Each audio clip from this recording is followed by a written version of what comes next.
Hey guys, welcome to another video. Again, I've brought AI editor video for you folks. Now, today I'm going to go through Hemmingway Editor. This is their AI editor, and obviously they had to jump into the AI bandwagon too. I mean, as a writer, I've used the normal Hemmingway editor, which basically was it showed grade level, right? It showed grade level, and basically, it's a good way of making your content more readable, more accessible, understood by a lot of folks, right? Remove jargons, right? And I think that's a little critical, especially when it comes to B2B writing, right? Even your B2C writing as well, right? Especially you don't need a lot of jargons, you need simpler sentences. It's easily, like, the workflow should be like the way people go through your content should be smooth, right?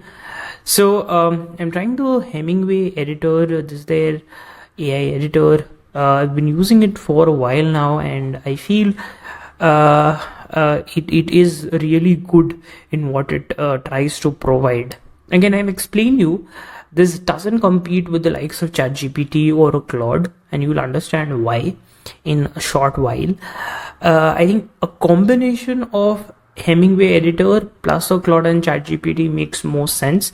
I think the workflow is also pretty good that way, and so you can get a trial. I think you have 200 credits per trial, and you have, I think, a week or so to try out this and explore the editor. In terms of cost, it's not cheap. So there's a $10 plan, which is decent, I feel, for 5,000 AI sentences. If you like it, you can explore this plan. And okay, annually it's great. I don't know how many like team members etc. are mentioned, so I think team wise it makes, I don't know if it makes sense, but I mean, you can explore the billing etc. But let's dive right into the editor, right? And what does it provide? Now, I have an article that I had written for Ahrefs, and I thought I'll just use a few sections of it to explain the whole editor field, right? Now, as soon as you paste the content, and mind you, like, it can continue writing, right? But one thing you need to understand is at least the base content you need to provide. And that's where I had mentioned that this is not like your Claude or ChatGPT. You need to use it in combination of it, right? So like for this, in this example, I've pasted content. Now I can start using the editor. So one option it gets is continue writing. So basically it'll like show you your content, like the next paragraph. So let's look at this content. The objective behind influencer brand marketing campaigns and the goals you want to achieve decides which influencer and channels you want to go after. Hence, it's important to decide them before starting, and define your target on priorities. This helps you find a genuine connection design. Again, I don't like all this. I'll tell you where it really shines, right? I feel it shines in two ways. One is polish. I think this is the single most feature you'll be using a lot. Because what it does is, like, even if you're not using a ChatGPT or a Claude, right? And when you write paragraphs out of paragraphs, and sometimes, I mean, usually, like me, what I do is I usually try to write the first copy, right? First paragraph. Again, first copies, first versions of articles are bad, right? We can all agree on that. But so, in that case, what you can do is for the second version, you can use the polish feature, right? And the best thing about the polish feature is it doesn't change a lot, right? I mean, even if you use like something like a ChatGPT or a Claude and then put in your content, it kind of most of the time what I've seen is it kind of changes it a lot, right? And I don't like it, right? Usually when you've gotten something good, right, or at least you know that okay, my message is coming from this paragraph or a sentence, you don't want to change it, right? So the polish feature is something that really shines, and I think that is the single most important and good thing about the Hemmingway editor. Now let's see in this example, the objective behind your influencer marketing campaigns and the goals you want to achieve decides which influencers and channels you should go after. Hence, it's important to define them before starting your research. Your influencer marketing campaign's objective and goals you want to achieve determine which influencers and channels to target. So it's essential to define them before you start research. Now you could see very cleverly it hasn't changed the whole messaging aspect of things, right? But it's cut down on your word count, and now it feels a bit more direct, a bit more succinct, right? And so if I use the suggestion again, so yeah, I mean, you could clearly see how it kind of changed things. Now let's look at another example.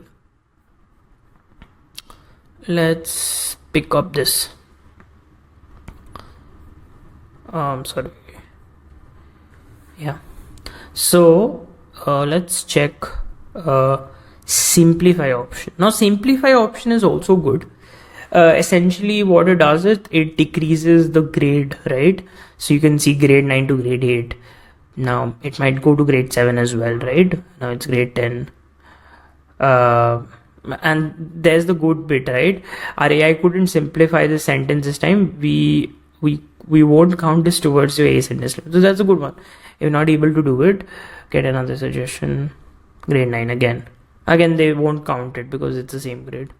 But I mean, even if you see in this example, a quick way to find influencers is by creating a list of people who actively create good talent in your niche. Just few searches on Google and YouTube can help discover popular content and authors.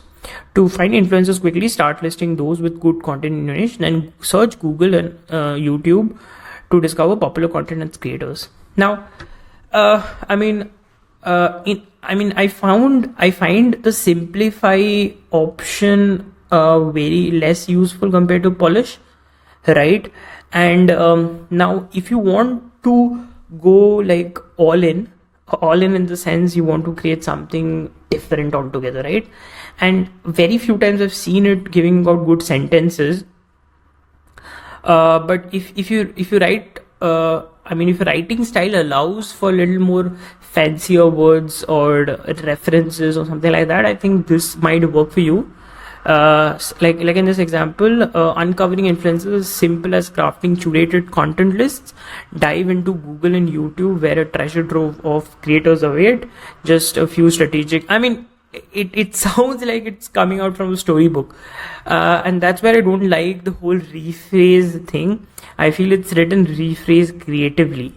Okay, so what if I can say rephrase not creatively and see?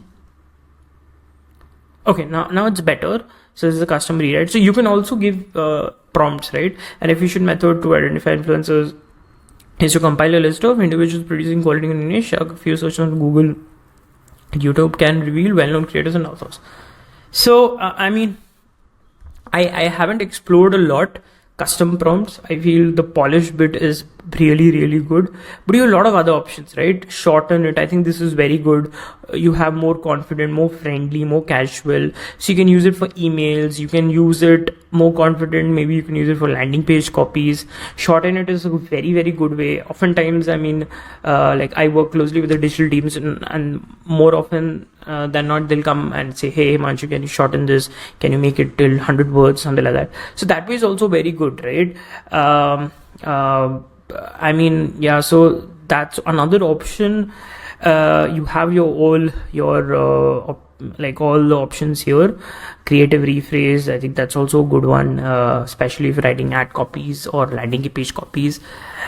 That's a very quick look at Hemmingway Editor and what it can do for you, and I feel it's good. I feel a combination of this as well as your ChatGPT or Claude makes more sense, and it's useful also where you want to use AI but you don't want them to think a lot. Like when you give them the thinking, in the sense AI, it sometimes goes rogue, right? And 9 out of 10 times it'll produce something which you don't want to use. And especially if you're from a B2B field, I feel this editor makes a lot more sense than something like a ChatGPT or a Claude, right? And I feel it's good. It does really help in your writing workflow. Yeah, I mean, continue writing is also one good way. But yeah, I mean, there's a hit and miss, right? Look at the comments and sections of popular content. This is where engaged followers interact with influencers. Check the usernames. Again, this has gotten a different tangent altogether. It's talking about the subscribers of the content creators. So I mean, this is something bad. So yeah, quickly wrapping up. A Hemmingway AI editor, I feel it's really good for just that specific use case of polished writing. You should use it in a combination of your own writing workflow plus ChatGPT or Claude, right? It works really well. $10 a month, I'd pay for it. If I use it often, if I see the value, I really feel for certain use cases is really good. It's a good AI tool where you don't want to use a lot of AI to create content from scratch. If you have the base content ready, this is a very apt tool. Now, this is a very similar tool than Grammarly AI, right? So if you're using Grammarly AI, if you're using the paid version, I feel you can skip Hemmingway Editor or just compare and see which one works best. But if you're using that, I'll skip this one. So yeah, that's mostly it. Thank you so much, and subscribe to my channel because I'll bring more AI editor videos. I'm planning to do a comparison video where I'll probably compare 5-6 editors and talk about my learnings. So until then, thank you so much and good day. Bye.